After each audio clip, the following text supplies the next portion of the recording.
요나가 매우 싫어하고 성내며 여호와께 기도하여 이르되 여호와여 내가 고국에 있을 때에 이러하겠다고 말씀하지 아니하였나이까.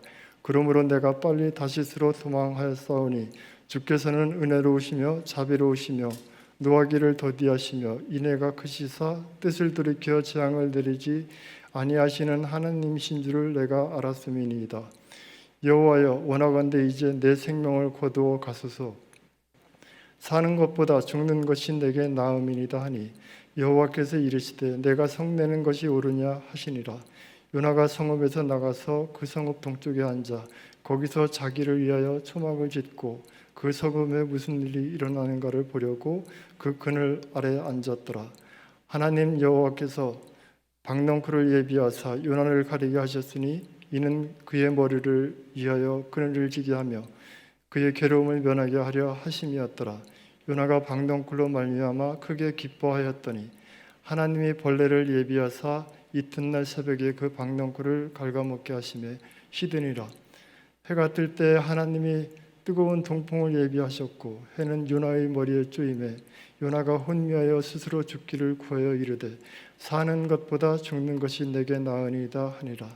하나님이 요나에게 이르시되 내가 이 박넝쿨로 말미암아 성내는 것이 어찌 옳으냐 하시니 그가 대답하되 내가 성내어 죽기까지 할지라도 옳으니이다 하니라. 여호와께서 이르시되 내가 수고도 아니하였고 재배도 아니하였고 하룻밤에 났다가 하룻밤에 말라버린 이 박넝쿨을 아꼈거든. 하물며 이 큰 성읍 니느웨는 좌우를 분별하지 못하는 자가 12만 명이요 가축도 많이 있나니 내가 어찌 아끼지 아니하겠느냐 하시니라. 아멘. 오늘은 마지막으로 이렇게 인사 나누시겠습니다. 오늘은 떡도 준비되어 있습니다. 또 어리둥절하시죠? 네, 오늘은 떡이 준비되어 있습니다. 또 특별 새벽 기도에 또 받은 은혜가 있으신 분께서 또 은혜 같이 나누고 싶다고 하셔서 또 맛있는 떡을 준비해 놓으셨고요. 우리 이기혜 집사님, 김경애 권사님 가정에서 우리 새벽 기도 참석하신 분들 나가실 때 떡 하나씩 꼭 가져가라고 그렇게 준비해 놨습니다. 또 함께 기쁜 마음으로 나눠주시고 또 함께 올 한 해 또 서로를 위해서 더 사랑 많이 나누시는 올 한 해가 되셨으면 좋겠습니다. 이 시간 가슴에 손 얹으시고 저를 따라서 고백하시겠습니다. 담장을 넘어오신 주님을 닮기 원합니다. 담장을 넘어오신 주님을 닮기 원합니다. 나의 담장을 넘어 사랑이 흘러가게 하옵소서. 나의 담장을 넘어 사랑이 흘러가게 하옵소서. 교회의 담장을 넘어 복음이 전해지게 하옵소서. 교회의 담장을 넘어 복음이 전해지게 하옵소서. 담장을 넘는 우리 충일교회 되게 하옵소서. 담장을 넘는 우리 충일교회 되게 하옵소서. 아멘. 아멘. 사람은 누구에게나 소중한 것 또는 아끼는 것이 하나쯤은 다 있습니다. 어떤 분에게는 초등학교 때부터 써오던 일기장이 너무나 소중한 분도 계실 거고, 어떤 분에게는 핸드폰, 어떤 분에게는 노트북이 소중한 분도 있을 것 같습니다. 어떤 분은 아버지에게 물려받았던 그 지갑이 소중한 분도 계실 거고, 어떤 사람은 어머니에게 물려받은 그 기도 의자가 보물 1호인 분도 있을 것 같습니다. 또한 어떤 사람에게는 내가 처음 산 자동차, 그 자동차가 보물 1호인 사람도 있을 것 같습니다. 제가 처음 산 자동차는 황금색 아토스였습니다. 지금은 길에서 잘 찾아볼 수 없는데 대우 마티즈를 대항해서 현대에서 야심작으로 만들었던 아토스라는 경차가 있었습니다. 황금색 아토스. 제가 군대를 전역하고 복학하기를 앞두고 열심히 아르바이트해서 모은 돈으로 산 첫 번째 차 아토스. 지금은 길에서 볼 수 없지만 여전히 제 가슴 속에는 보물 1호로 남아 있습니다. 처음 차를 사고 얼마나 좋았겠습니까? 차가 처음 도착한 날 밤에 잠을 잘 수가 없었습니다. 왜냐하면 혹시 누가 긁을까 봐, 혹시 누가 사이드미러라도 한 대 툭 치고 지나갈까 봐 잠이 들 수가 없어서 이불을 들고 차에서 자려고 하다가 어머니한테 혼나기도 했습니다. 이처럼 누구에게나 아끼고 소중하게 생각하는 것들 하나쯤은 있습니다. 그렇다면 우리 성도님들은 어떤 것을 가장 아끼시나요? 어떤 물건을? 오늘 본문에 나오는 요나는 작지만 너무나 아끼는 보물이 하나 있었습니다. 10절의 말씀 같이 읽어보겠습니다. 10절입니다. 여호와께서 이르시되 내가 수고도 아니하였고 재배도 아니하였고 하룻밤에 났다가 하룻밤에 말라버린 이 박넝쿨을 아꼈거든. 아멘. 사람마다 각자 소중한 것은 다 다릅니다. 그것은 가격하고 상관 있는 것도 아니고요, 어떤 가치하고 귀한 것이냐 아니냐와 상관 있는 것도 아닙니다. 내 눈에는 왜 저걸 저렇게 소중하게 생각하지? 나는 도저히 이해가 되지 않지만 그 사람은 그 작은 거 하나 때문에 울기도 하고 웃기도 하는 것이 있다는 겁니다. 우리가 어렸을 때 딱지, 구슬, 카드 얼마나 소중했는지 모릅니다. 지금은 언제 버렸는지도 기억도 나지 않는 물건이지만 그 어린 시절에는 그 작은 거 하나하나가 다 보물이었습니다. 다락방에 쌓아놓았던 딱지나 유리구슬, 야구 선수 카드를 엄마가 모른 채 버리는 날에는 정말 난리 그 난리가 없습니다. 그거 몇 장 딴 날에는 세상 다 가진 듯이 막 신나서 집으로 돌아가고요, 그거 몇 개 잃은 날에는 세상을 다 잃은 것처럼 어깨 축 처져서 집으로 돌아갔던 그 보물들이 있다는 겁니다. 오늘 요나에게 하나님께서 자라게 하신 이 박넝쿨은 마치 딱지와도 같은 그런 보물입니다. 남들이 볼 땐 별거 아니거든요. 남들이 볼 때 박넝쿨 별거 아니거든요. 하지만 요나에게는 너무나 소중한 아끼는 물건이 되어 있습니다. 자신이 선포한, 요나가 선포한 40일이 지나면 니느웨가 무너지리라. 하나님의 말씀대로, 자신이 한 예언대로 니느웨가 무너지는 것을 두 눈으로 꼭 지켜보기 위해서 요나는 니느웨 동쪽에다가 초막을 하나 짓습니다. 그리고 그 그늘에 앉아서, 초막의 그늘에 앉아서 언제쯤 성이 무너지나, 내가 예언한 대로 언제쯤 무너지나 지켜보고 있습니다. 그런데 그 초막만으로는 이 중동의 뜨거운 햇살을 다 막아내기에는 역부족이었던 것 같습니다.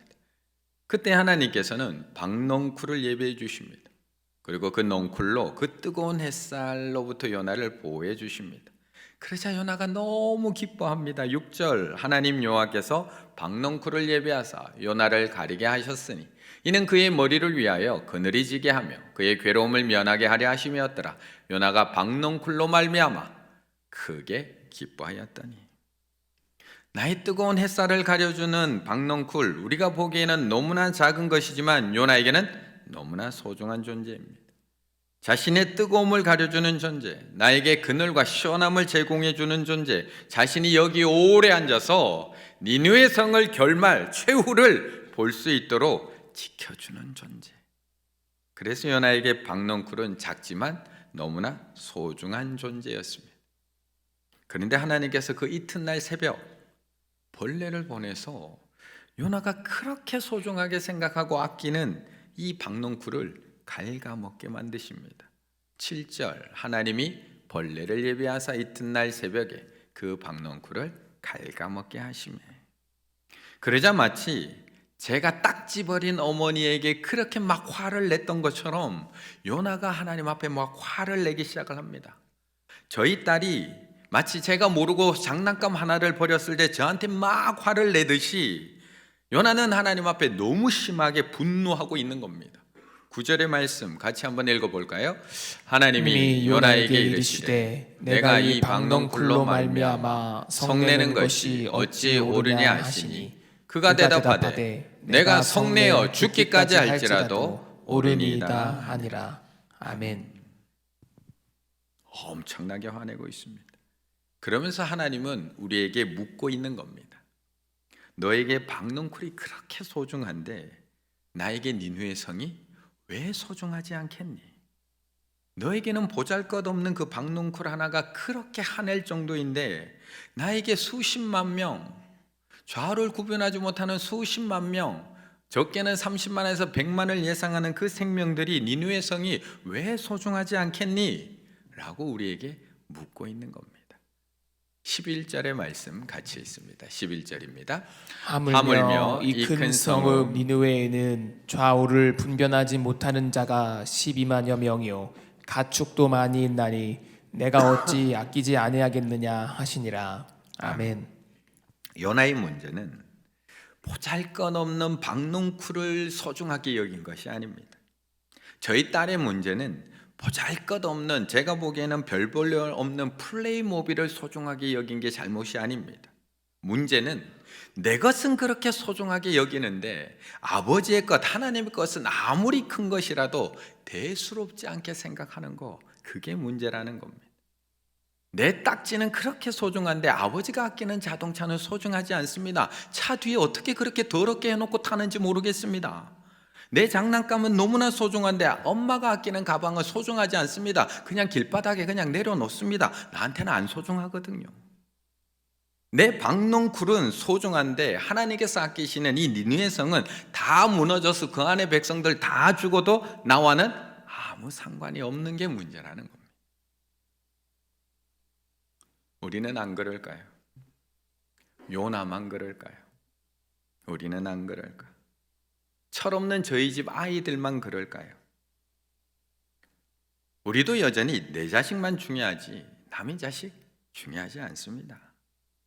내 가족만 중요하지 남의 가족 중요하지 않습니다. 내 교회만 중요하지 내 나라만 중요하지 남의 교회 남의 나라 중요하지 않습니다. 내 자식이 어디 가서 부당한 대우받고 조금만 받고 오면 우리는 화가 나고 분노하고 또 찾아가서 따져야 됩니다. 남의 집 자식은 그렇게 대우받아도 된다고 생각합니다. 우리는 여전히 내 가족이 중요하지 남의 가족 중요하지 않습니다. 내 가족은 어디 가서 상처받으면 내가 그 상처 어떻게든 싸매줘야 되는데 남의 가족은 내 말에 조금 상처받아도 뭐 어때서? 라고 생각하며 살아갑니다. 우리나라가 식민시대에 일본에게 받았던 상처와 아픔, 그것에 대해서는 끝까지 진상조사해서 보상받아야 된다고 우리는 목소리를 높입니다. 하지만 우리나라가 다른 나라에 가서 전쟁에 참여해서 주었던 상처와 아픔에 대해서는 어쩔 수 없었잖아. 우리는 침묵하고 지나갑니다. 그런데 하나님께는 똑같은 피조물 아닐까요? 아버지께는 똑같은 자녀들 아닐까요? 하나님께서는 똑같이 구원하고 싶은 그 대상들 아닐까? 저를 사랑하듯이 우리 성도님들 사랑하지 않을까요? 저희 가족 사랑하듯이 우리 장로님 가족 사랑하지 않으실까요? 우리 충일교회 사랑하듯이 말레이시아 보따교회 똑같이 사랑하지 않으실까요? 이스라엘 사랑하듯이 아수르 사랑하지 않을까요? 우리나라 사랑하듯이 네팔, 인도, 라오스, 브라질, 필리핀, 프랑스, 파키스탄, 우크라이나, 인도네시아, 우리가 기도하고 있는 그 나라들 사랑하지 않으실까요? 우리가 왜 그 나라를 위해서 이 새벽에 기도하고 우리가 왜 그 나라를 섬기고 있는 선교사님들을 위해서 함께 기도하고 있는 것일까요? 그 나라가 불쌍해서요? 우리는 이만큼 잘 사는데 동정인가요? 우리도 그렇게 힘든 시절 보내봐서 힘들면 알아서 기도해주고 있는 건가요? 우리도 어느 날 선교사님들이 와서 우리를 도와줬기 때문에 우리가 도움받았기 때문에 그 빚 갖고 있는 건가요? 맞습니다. 그런 이유에서도 우리는 기도해야 됩니다. 그런데 더 중요한 이유는 그 땅도 창조주 대신 하나님께서 만들어 놓으신 하나님이 사랑하시는 하나님의 땅이기 때문에 그렇습니다.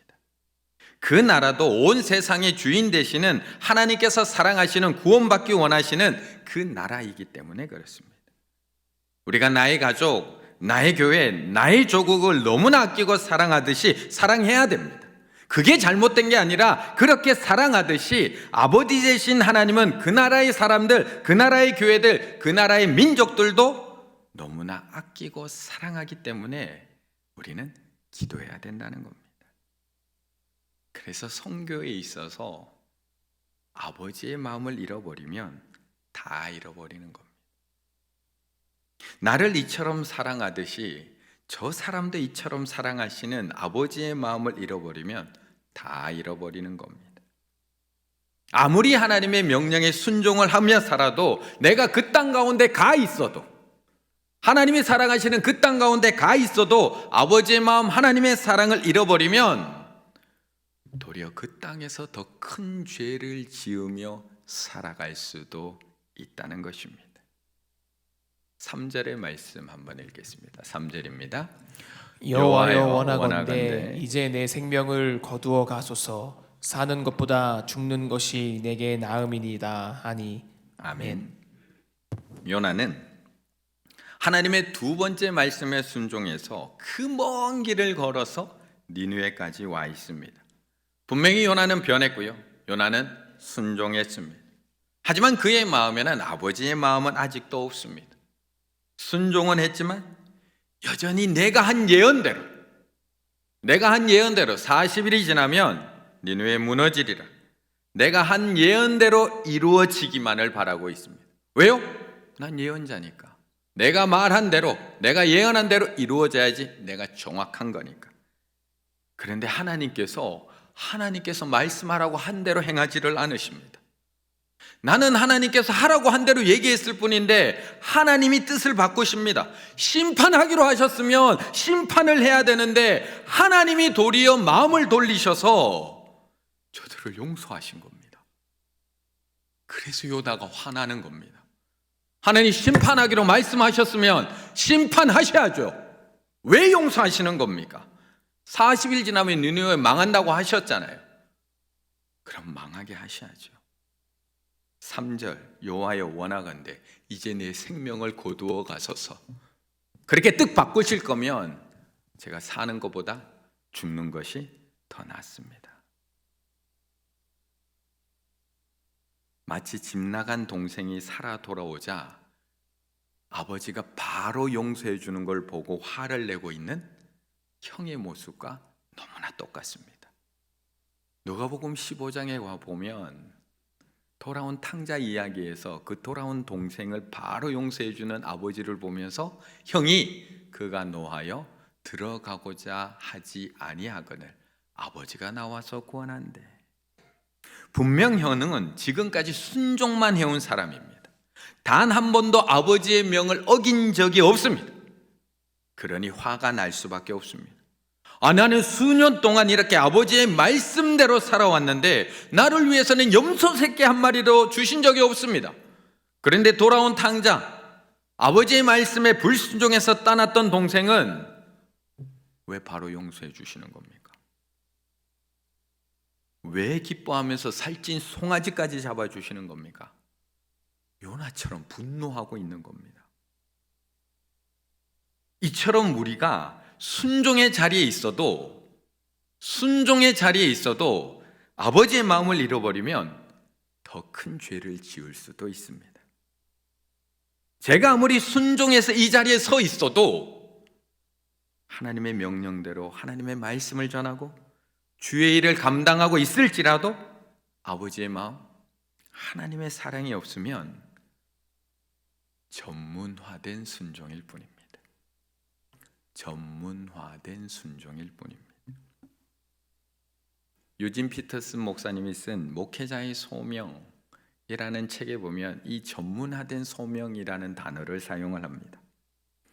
지금 요나의 순종, 집을 떠나지 않았던 아버지가 시키는 대로 살아온 형의 순종을 전문화된 순종이다라고 이름 붙이고 있습니다.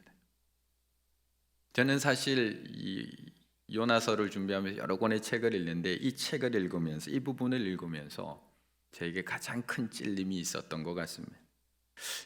어쩌면 제가 매주 하며 살아가고 있는 순종이 전문화된 순종은 아닐까라는 생각 때문에 이 생각을 떨칠 수가 없었습니다. 저도 불순종할 때보다 순종할 때가 훨씬 더 많습니다. 말씀과 성례전의 사역자로서 책임을 다합니다. 병든 사람을 신방하고 슬퍼하는 사람을 위로합니다. 주일 예배를 인도하기 위해서 늦지 않게 제 시간에 딱 교회에 옵니다. 각 부서들 식사할 때 저한테 요청하시면 제가 가서 기도도 해드립니다. 어제 오늘 장례가 터지게 되면 또 시간에 맞춰 가서 저는 순서에 따라서 집례를 하고요. 결혼식이 있으면 저는 주례도 합니다. 저 순종의 자리에 있습니다. 제가 순종의 자리에 없나요? 그런데 매 순간 하나님의 마음이 느껴지지 않습니다. 정한 대로, 짜여진 대로, 맡겨진 대로 순종해서 요나처럼 저 해야 할 일 다 합니다. 형처럼 아버지가 시키는 거 다 합니다. 집 떠난 적 없습니다. 교회 안에만 있습니다. 그러나 영혼에 대한 사랑도, 아픔도, 연민도, 기쁨도 순종은 하는데 점점 사라져가고 있는 것을 보게 됩니다. 어쩌면 요나처럼 점점 전문화된 순종을 하고 있는 건 아닌가 하는 두려운 마음이 너무 많이 듭니다. 우리가 순종하며 성공적으로 목회를 잘할 때가 오히려 불순종하며 도망갈 때보다 더 위험할 수도 있습니다. 우리에게 제대로 경고하기 위해서 이 이야기 요나서는 불순종하는 요나보다 순종하는 요나를 훨씬 더 매력 없는 인물로 그려냅니다.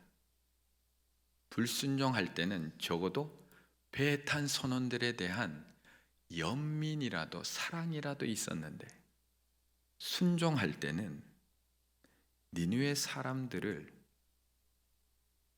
경멸하며 진멸되기만을 바라고 있다는 겁니다. 아버지의 마음 없어도 얼마든지 순종할 수 있습니다. 영혼에 대한 사랑 없이도 얼마든지 니느웨까지 갈 수 있고요. 아버지의 집을 떠나지 않을 수도 있고요. 저처럼 전문화된 순종으로 목회할 수도 있습니다. 이것이 더 위험한 상태일 수도 있다는 겁니다. 그런데 너무나 놀라운 것은 그럼에도 하나님은 이 전문화된 순종을 하고 있는 요나에게 진노하지 않으십니다. 아버지의 마음을 잃어버린 형에게 화내지 않으십니다. 니느웨가 망하기만을 바라고 있는 요나를 나무라지 않으십니다. 동생을 받아들이지 못한 형을 내쫓지 않으십니다. 그래서 하나님은 요나를 위해서 아버지의 마음으로 또 예배하시고 또 준비하시는 게 오늘 본문입니다. 우리가 1장 17절에서 요나를 위해서 이미 큰 물고기를 예배하신 거 봤습니다. 그런데 4장에서는 그래도 돌이키지 않는 요나를 위해서 계속 준비해 주십니다. 하나님 여호와께서 박농쿨을 예비하사, 넘어가서 하나님이 벌레를 예비하사, 4장 8절 해 뜰 때에 하나님이 뜨거운 동풍을 예비하셨고, 하나님은 또 포기하지 않으시고요, 또 포기하지 않으시고 요나에게 하나님의 끝없는 사랑이 무엇인지, 하나님의 포기하지 않는 아버지의 사랑이 무엇인지 그가 조금이라도 알 때까지 계속 쏟아부어주고 계시는 겁니다. 그러면서 오늘 본문이 어떻게 마무리되고 있느냐, 11절 내가 어찌 아끼지 아니하겠느냐, 내가 어찌 아끼지 아니하겠느냐, 아버지인 내가 어찌 니느웨를 아끼지 아니하겠느냐, 아버지인 내가 어찌 요나 너를 아끼지 아니하겠느냐, 아버지인 내가 지금 너의 옆에 있는 나의 사랑하는 딸, 나의 사랑하는 아들들을 어찌 아끼지 아니하겠느냐, 아버지인 내가 어찌 죽어가는 저 수천 수만 수십만의 그 나라 아끼지 아니하겠느냐. 우리를 향한 아버지의 마음이 무엇인지를 계속 알려주고 있는 겁니다. 오늘도 도리어 화내고 있는 요나, 그 작은 요나 한 명까지도 포기하지 아니하시고 사랑하시는 그 아버지의 마음을 깨달으심으로 자기의 담장을 넘어 하나님이 날 사랑하는 것만큼 내 아내도 사랑하시는구나, 나를 사랑하는 만큼 우리 옆집 가정도 사랑하시는구나, 나를 사랑하는 것만큼 내 옆에 있는 이 집사님도 사랑하는구나, 나를 사랑하는 것만큼 내하고 조금 껄끄러운 관계에 있는 저분도 사랑하시는구나, 우리나라를 사랑하는 것만큼 저 나라 저 민족도 사랑하시는구나.